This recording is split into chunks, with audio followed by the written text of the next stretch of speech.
आज की इस वीडियो में हम बात करेंगे SGPGI लखनऊ एग्जामिनेशन 2023 के लेकर के, जो आप सभी का एग्ज़ाम हालांकि कंडक्ट हो चुका है। तो SGPGI स्टाफ नर्स में जो कि 1974 प्लस वैकेंसीज हैं, इसमें आप सबसे बड़ी बात यह है कि आप सभी का रिजल्ट को लेकर के बहुत सारे इंतजार कर रहे हो कि रिजल्ट जो है कब तक आएगा। देखिए, रिजल्ट के लिए आखिरकार पता है कि कल की डेट में नोटिस अनाउंसमेंट हुई थी, जिसमें रिजल्ट को लेकर के बोला गया था कि जो फाइनल मेरिट लिस्ट है वो 3 to 4 वीक के अंदर आप सभी को प्रोवाइड की जाएगी। लेकिन सबसे बड़ी बात, फाइनल मेरिट लिस्ट तभी आएगी जब आप डॉक्यूमेंट वेरिफिकेशन को क्वालिफाई करेंगे। तो लेकिन उसके लिए सबसे बड़ी बात यह है सर, डॉक्यूमेंट्स क्या होंगे।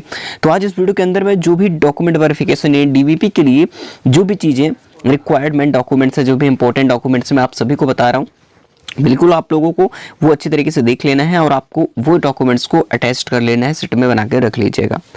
तो देखिए, फाइनल मेरिट को लेकर के जो भी चीज़ें हैं वो मैं क्लियर करने वाला हूँ। जैसे कि फाइनल मेरिट की बात करता हूँ, या तो DVP कट ऑफ क्या रहेगी और फाइनल कट ऑफ क्या रहेगी। आपने अलग अलग जगहों पे अलग अलग यूट्यूब के माध्यम से आपने देखा होगा कि कट ऑफ किसी के हाई बताई जा रही है, किसी की बहुत ज़्यादा लो बताई जा रही है। तो आज इस वीडियो के अंदर जो भी क्राइटेरिया हमने हर एक तरीके से एनालिसिस किया। उसके बाद में ये काफ़ी स्टूडेंट्स की रिक्वायरमेंट थी, सर प्लीज़ हमें DVP के लिए एक न्यू वीडियो बनाए, ठीक है। तो आज इस वीडियो के अंदर कट ऑफ भी आपकी मिलेगी, DVP के लिए भी, फाइनल मेरिट के लिए भी, और DV के अंदर क्या प्रोसेस होंगे वो मैं अपना खुद का एक्सपीरियंस आप सभी को बताने वाला हूँ।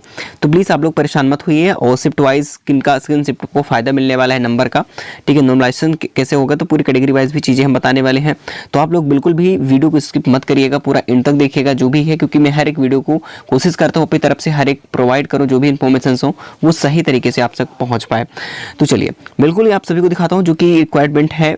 तो उस यहाँ पर कोई नोटिस आती है ऑफिशियली, उसमें मेंशन क्या होता है, लेकिन आप सभी को पहले से तैयार रखना है, क्योंकि ये होता क्या है कि आपको टाइम नहीं मिलेगा, ये चीज़ ध्यान रखना, ठीक है। फिर आपको क्या होगा, क्योंकि पता है SGPGI में क्या होता है, फिर आपको टाइम नहीं मिलेगा, क्योंकि रिजल्ट आपका तो आएगा ही आएगा, जल्दी रिजल्ट भी आ जाएगा।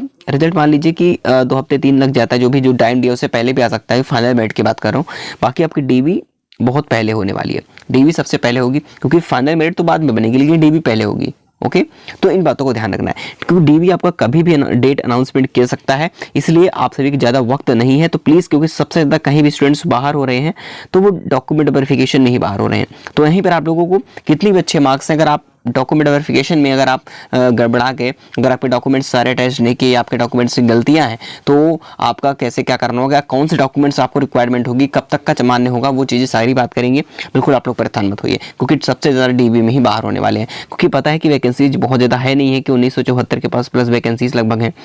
तो आपको पता है अच्छी तरीके से कि इतनी कम वैकेंसीज हैं, तो आप सभी इसमें छटनी बहुत ज़्यादा होगी। इसीलिए आप सभी को जितना हो सके आप डॉक्यूमेंट्स को मेंटेनेंस कर लीजिए। कौन से डॉक्यूमेंट्स की बात करें, चलिए बताते हैं, उसके बाद कट ऑफ की बात हम करेंगे।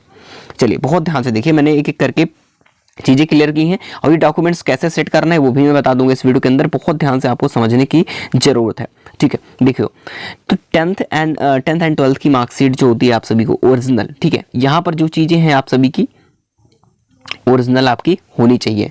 ओके, कैसे होनी चाहिए, ओरिजिनल होनी चाहिए आपकी। और देखिए, सुनिए मेरी बात, और सभी की कम से कम बात करें, आप सभी की 2-2 फोटोकॉपीज तो सभी की होनी चाहिए, ठीक है। 2 सेट में ले जाना है आप सभी को, पहली बात ध्यान रखना, क्योंकि मिस्टेक बाय मिस्टेक हो जाता है, आपको 2 सेट में बना कर रह जाना है। मेरे ध्यान सुनना, सभी डॉक्यूमेंट्स के, यानी कि आज जितने भी आपके डॉक्यूमेंट्स हैं सभी की आप कॉपी करवा लीजिए। कॉपी करवाने के बाद 2-2 सभी के करवाने के बाद आप 2 सेट बना लीजिए। मतलब सभी डॉक्यूमेंट्स को एक एक करके, यानी कि 2 सेट में रख लेना है, यानी कि एक सारे डॉक्यूमेंट्स को मिला करके एक सेट, दूसरा सेट एक सारे डॉक्यूमेंट्स को मिला करके दूसरा सेट, यानी कि 2-2 फोटो कॉपीज करवाएंगे। तो आपको अलग अलग सेट में एक एक सेट दो बना लेना है, ठीक है, कोई दिक्कत आपको नहीं होगी सेम के। और देखिए, यहाँ पर सारे प्रोसेस के ध्यान देना। मैं अब क्या बताऊं कि ओरिजिनल चाहिए 10th एंड 12th की मार्कशीट ओरिजिनल, सभी कुछ ओरिजिनल चाहिए, बाकी फोटो कॉपीज तो लगेंगी। और GNM अपने जो भी जो आपकी एलिजिबिलिटी क्राइटेरिया जो भी इसमें डिमांड थी SGPGI में, वो आपके डिप्लोमा आपके पास होना चाहिए, नर्सिंग का रखा है, कोई भी कोर्स का रखा है, यानी GNM BSc नर्सिंग और BSc नर्सिंग, यानी कि जो भी कर रखा है, यानी कि जिस क्राइटेरिया के हिसाब से आपने फॉर्म फिल किया था, एग्जाम दिया, वो डॉक्यूमेंट्स आपको ले जाना है, ठीक है। जो खासतौर से जो आपने फॉर्म अप्लाई करते समय चीज़ें लगाई थी उस चीज़ को तो ले ही जाना है डॉक्यूमेंट्स को। बाकी उसके अलावा क्या क्या है वो भी दे लीजिए। ये हो गया हमारा आधार कार्ड, पैन कार्ड हो गया, ठीक है, आधार कार्ड, पैन कार्ड, जो भी आपने आईडी प्रूफ लगाया था, मेरी बात सुनना, पैन कार्ड तो इस समय नेसेसरी ही है, अगर आपके पास है तो ले चाहिए। बाकी आपने अगर आधार कार्ड आइडेंटिटी प्रूफ में लगाया था, ठीक है, फॉर्म भरते समय, तो आपको वो चीज़ें ले जानी है, ठीक है, जो भी आइडेंटिटी प्रूफ है आप ले जाइए। और एक्सपीरियंस सर्टिफिकेट आप ले जाइए। यहाँ पर देखिए 15 वेट्स एक्सपीरियंस मांग रहा है, लेकिन आप लोगों को जो भी आपके पास एक्सपीरियंस सर्टिफिकेट है वो ले जाएं। लेकिन ध्यान से सुनना, अगर एक्सपीरियंस सर्टिफिकेट कब का होना चाहिए भी जान लीजिए। देखिए एक्सपीरियंस सर्टिफिकेट कब का होना चाहिए, जब आप फॉर्म भर रहे थे, फॉर्म भरने के लास्ट डेट से पहले का होना चाहिए, एक भी दिन पहले का हो। जब फॉर्म भरने की लास्ट डेट थी तो आप उससे पहले का ही आपके पास जो है एक्सपीरियंस सर्टिफिकेट होना चाहिए, चाहे एक भी दिन पहले का हो। सोचो बाद का लगा देंगे तो बाद का फिर मान्य नहीं होगा, ये जो ध्यान रखना, ठीक है। और देखिए, और यहाँ पर करेक्टर सर्टिफिकेट की बात करें तो करेक्टर सर्टिफिकेट आपके पास होना चाहिए। फिलहाल इसमें तो नहीं लगता करेक्टर सर्टिफिकेट डॉक्यूमेंट वेरिफिकेशन में, आप बाद में भी लगता है, लेकिन इसमें अगर पास है तो आप ले जाएं, अगर नहीं है तो आप बनवा लीजिए, ठीक है, बिल्कुल। तो देखिए अब फिटनेस सर्टिफिकेट आपके पास होगा। फोटोज़ की मैं बात करूँ, लगभग आप देखिए यहाँ पर लगभग 4 के आसपास फोटो रिक्वायरमेंट की जाएंगी, लेकिन आपको मैं बता दूं कि आप अपनी तरीके से लगभग जो भी आपके फोटो कॉपीज आपके लगभग 16 कॉपीज या जो भी कॉपीज है आपके लेके चल रही है, ठीक है। फोटो आपके पास रहेगा, वो बाद में भी काम देगा, तो लगभग 4 के आसपास फोटोज काम लगेंगी, लेकिन आप लोगों को कोशिश करेंगे कि जो भी चीज़ें ले जाएं एक्स्ट्रा ले जाएं, ठीक है, क्योंकि वहाँ पर आपको प्रॉब्लम ना फेस करनी पड़े। क्योंकि मैं काफ़ी सारे डीवीज दे चुका हूँ और मैं कई डीवी में भी रिजेक्ट हो चुका था। मैं आज 3-4 साल पहले की बात कर रहा हूँ, कई एग्जामिनेशन की मैं बात करता हूँ। यहाँ तक CGL 2020 में मेरा जो है सिलेक्ट हो गया था, लेकिन ये डीवी में ही मैं थोड़ा सा गड़बड़ी हो गई थी मेरी, लेकिन बाद में मैं डॉक्यूमेंट्स को पूरा करेक्शन करवा के हर एक तरीके से मेंटेनेंस कर लिया, अब कोई प्रॉब्लम नहीं होती है, ठीक है। तो देखिए अब यहाँ पर मैं बता दूं कि ऐसा ना हो, इसलिए अपना एक्सपीरियंस मैं खुद आपके साथ शेयर कर रहा हूँ कि क्या क्या लगता है। तो इन सभी चीज़ों को ध्यान में रखना है। और आपका कास्ट सर्टिफिकेट देखिए, अगर है निवास है तो आप जो डोमिसाइल बोलते हो और कास्ट सर्टिफिकेट ये ले जाएँ। अगर फीमेल कैंडिडेट है तो फीमेल कैंडिडेट फादर, उसमें अगर नोटिफिकेशन में जो मेंशन था फादर साइड के लेता है या तो मदर साइड का, क्योंकि फादर साइड के हस्बैंड साइड का लगता है जिनकी मैरिज हो चुकी है, तो दोनों अगर आपके पास है तो आप नोटिफिकेशन के अकॉर्डिंग देख लीजिएगा, उस पर आप उसे ले जाएं। बाकी इन सारे डॉक्यूमेंट्स को आपको ले जाना है, सभी की फोटो कॉपीज कम से कम 2-2 करवा ही लीजिएगा, और उसके बाद सारे डॉक्यूमेंट्स को अटैच कर लीजिएगा 2 सेट में बना करके, ठीक है, सेट में बना करके ले जाएंगे। और अगर जो भी डॉक्यूमेंट्स आपके पास हैं वो ले जाएं, बाकी ज़्यादा रिक्वायरमेंट जो भी नहीं है वो चीज़ वहाँ पे लेंगे। और वहाँ पर जो कि प्रपत्र मिलेंगे, वो प्रपत्र मिलता है तो प्रपत्र को अच्छे तरीके से आपको फिल करना है, जो कि 4 सेट प्रपत्र होता है, 4 सेट में प्रपत्र होता है, उस प्रपत्र को 3 से 4 सेट में होगा, उसको अच्छे तरीके से फिल करना होता है, ठीक है, बायोडाटा के अकॉर्डिंग। तो इन सभी डॉक्यूमेंट्स को आप स्क्रीनशॉट ले लीजिए। अगर आपको ये PDF मैं इसकी दे दूंगा तो PDF आप करिएगा कि हमारे व्हाट्सएप ग्रुप को ज्वाइन कर लीजिए, लिंक डिस्क्रिप्शन बॉक्स में मिल जाएगी, वहां पर मैं ये चीज़ें प्रोवाइड करा दूंगा, वहां से भी आप ले लेंगे, ठीक है।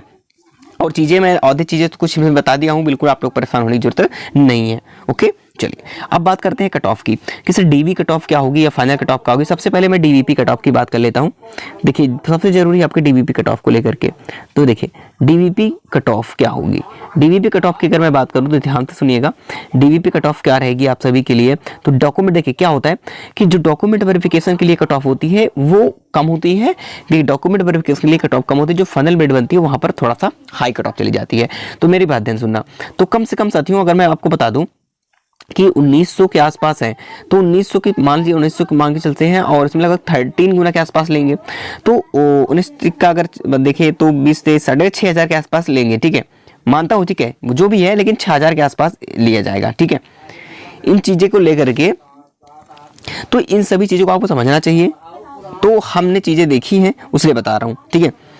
तो इस सभी चीज़ों को मैं आपको बता रहा हूं कि आप लोग परेशान मत हो, लगभग 6,000 के पास रहेंगे। 3 गुना छोड़ो, कब तो हो सकता है कि 5 गुना भी हो सकता है इसका, क्योंकि लगभग 17,000 स्टूडेंट्स ही फॉर्म अप्लाई किए थे। अब अटेंडेंस क्या थी ये भी डिपेंड करता है, क्योंकि फॉर्म भी बहुत ज़्यादा 10,000 भी नहीं गए, ठीक ठाक ही है फॉर्म, नहीं तो लाखों में फॉर्म जाते हैं, ठीक है। तो देखिए लगभग 6 से 7,000 8,000 तक के आसपास तक ये जो है DV के लिए रिक्वायरमेंट होगी, ठीक है, इतने स्टूडेंट्स को बुलाए जाएंगे। उसके अनुसार अगर हम बात करें तो कट ऑफ क्या रहेगी, सबसे पहले मैं DV की बात कर लेता हूँ। DVP के लिए कट ऑफ क्या होगी, तो देखिए शॉर्ट लिस्टिंग जो होगी DVP के लिए, अगर युवा कैटेगरी में लगभग 60 के आसपास मार्क्स हैं तो आप बिल्कुल अपने आप को सेफ मान के चल लीजिए कि आप DV के लिए सेफ हो, ठीक है।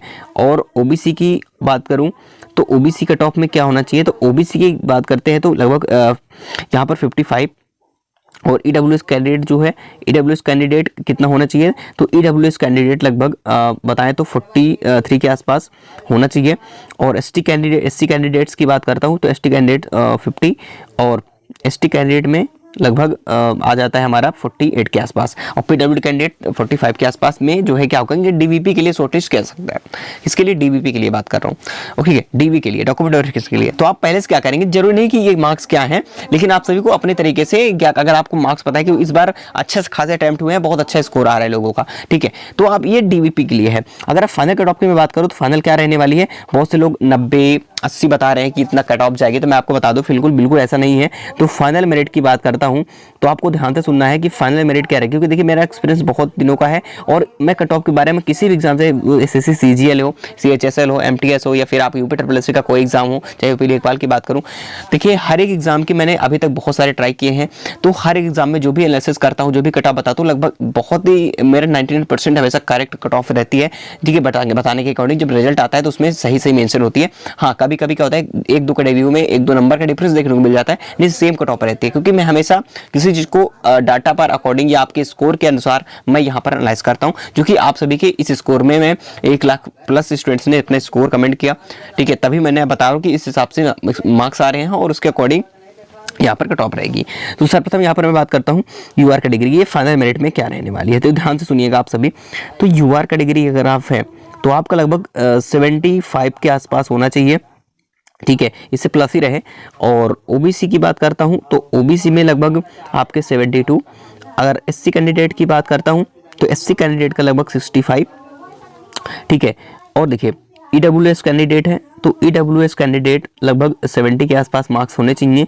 और एसटी कैंडिडेट की बात करता हूं तो एसटी कैंडिडेट का 62 के आसपास रहना चाहिए। और पीडब्ल्यूडी कैंडिडेट की बात करता हूं तो लगभग इनका 58 के पास मार्क्स हैं, तो बिल्कुल आप सेफ अपने आप को मान सकते हो, ठीक है। तो इन सभी क्राइटेरिया कुछ इस प्रकार से है। तो आप अगर इतने मार्क्स में आ रहे हो तो आप अपने आप को सेफ मान लीजिए, और अभी से डॉक्यूमेंट वेरिफिकेशन के लिए मेंटेनेंस डॉक्यूमेंट्स करना बहुत ही जरूरी है, क्योंकि सबसे ज़्यादा बाहर होते हैं स्टूडेंट तो वहीं पर हो रहे हैं। बाकी अदर कोई क्वेरीज हैं तो आप पूछ लीजिएगा बहुत जरूर कमेंट करके। बाकी आप सभी को टेलीग्राम चैनल या फिर हमारे व्हाट्सएप ग्रुप को ज्वाइन कर लीजिएगा, लिंक डिस्क्रिप्शन बॉक्स में दे दूंगा, वहाँ पर आप सभी को मैं टाइम पर गाइड करता रहूँगा, साथ ही साथ वहाँ पर जो भी डाउट्स हैं आपको मिल जाएंगे। चलिए साथियों, मिलेंगे नेक्स्ट इन्फॉर्मेशन में। जय हिंद, जय भारत।